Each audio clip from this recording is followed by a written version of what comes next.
Everyone, CPO here. In this video, I'm going to do a quick overview of how I installed my dash camera in this 2019 Golf R.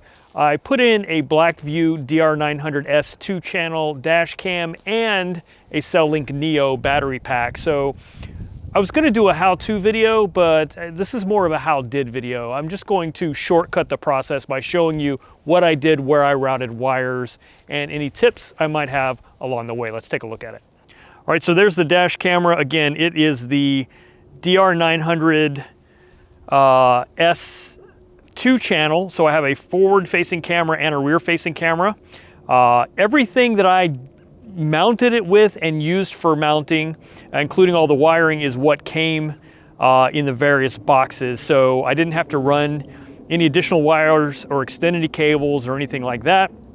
And I have it dead center in the windshield directly underneath the rear view mirror, which makes it hidden from my view as a driver. I don't even see the camera.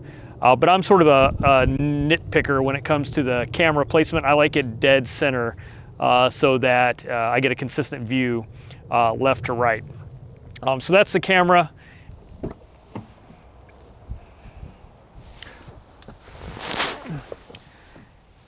And of course, this is the view from the driver's seat, and you can see it tucked up into there. So one thing to note is when I ran these wires, I took this assembly. There's another little section down here. I disassembled all of that. It just kind of pops out. I used a trim removal tool and just pried on it, and it popped out. Same with this, it just pries apart. So pretty easy to do. And then I used a Dremel tool, I don't know if you can see right there, and notched just a little spot there for those wires to go through, so it could still lay flush against the window. So little tip there. I just did it there because I didn't know where else to do it, but you could have put it anywhere really. So that's the dash camera. And the wires come up through here and then run along the headliner. And then the fun part was getting them through here. So this A-pillar here has an airbag. So in order to not interfere with the airbag, it has to go behind it, not in front of it. So I basically pulled this apart, it's pretty easy, and loosened it all up. And then I stuck a wire through here, like a heavy duty, just an electrical wire. You could use a big zip tie, or worst case, a coat hanger or something, but I like things that don't scratch, so that's why I use the big heavy duty wire. Push it in through this side, pull this apart here, and then let it come back through on this side, routed behind the airbag. I basically pulled it apart, used my fingers to sort of pry that airbag up a little bit so I could get the wires behind.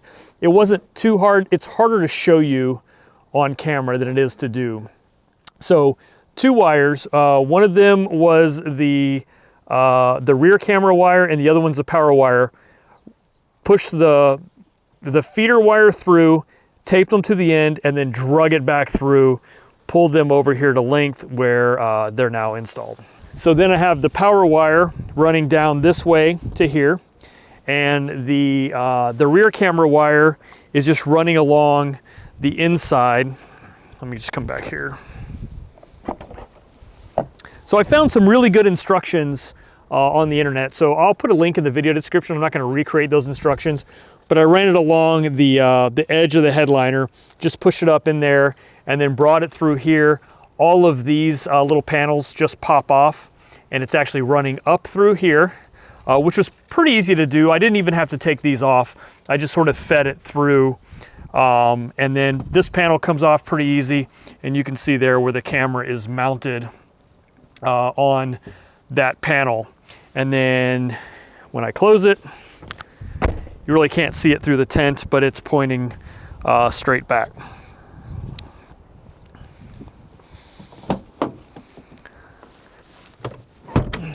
This is the Cellink Neo. This is what is powering the dash cam.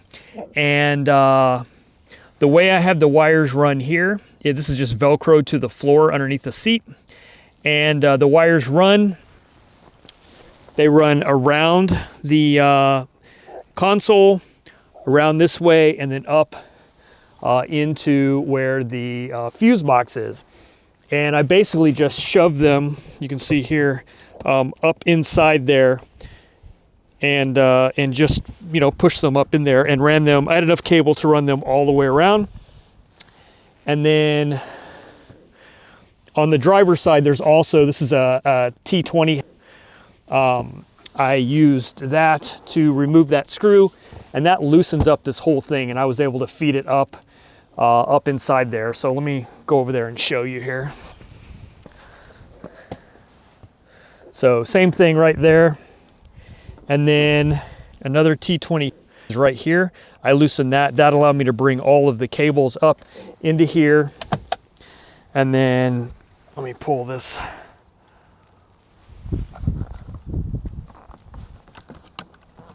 Pull this down.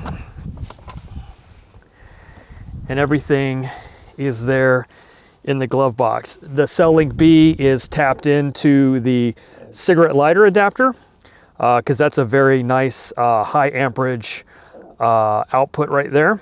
And so yeah, that's really it. I mean, it was simple. I mean, it was time consuming, right? To run the wires all along here, getting them through next to the seat. I basically ran the seat all the way forward, ran it all the way backwards, and just worked at it to tuck it up inside here all along the edge. So it's just, I just basically pushed the wire in there and ran it all the way around. So I did pull the seat.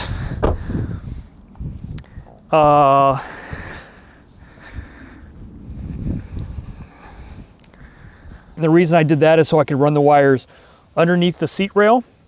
And this is just a, it's a triple square 10 millimeter, 4 bolts on the seats. They're pretty easy to pull.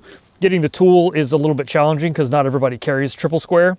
But yeah, so I ran the wires. This is unrelated. This is a charging cable. Let me see if I can get you in here. So they just run underneath that gap in the rail. So, and then there's where the original dash camera plugs into the Cellink Neo. So that's it. If you have any questions, let me know. But I just wanted to show you how I did it. And of course, you know, I stressed a lot on where to put this guy. In the end, I found putting it here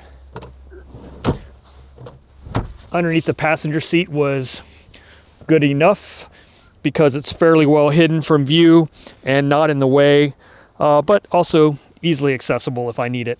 Anyway, guys, that's it. Maybe that's helpful for you. Thanks for watching. I'll catch you on the next one.